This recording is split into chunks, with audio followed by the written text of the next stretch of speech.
এখন রয়েছি রিসরায়, বাদিকে হচ্ছে আমাদের বিধান কলেজ। এই সিনেমা হলটা পুরো ভেঙে দিয়েছে, এটা মনে হয় বন্ধ হয়ে গেছে।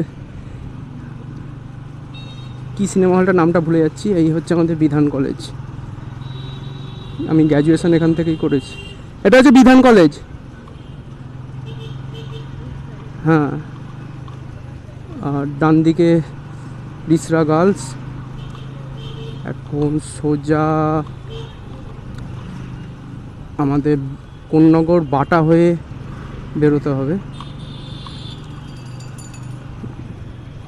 Rishra post office. এই রাস্তাটা আজকে সারাক্ষণ এরকমই থাকবে, অফিস টাইম। আর জিটি রোড তো সবসময়, আর নতুন কিছু বলার নেই। এই বাসওয়ালাটা কখন থেকে খুব ডিস্টার্ব করছে, গাড়িটাকে ওভারটেকও করতে পারছি না ভিড়ের জন্য।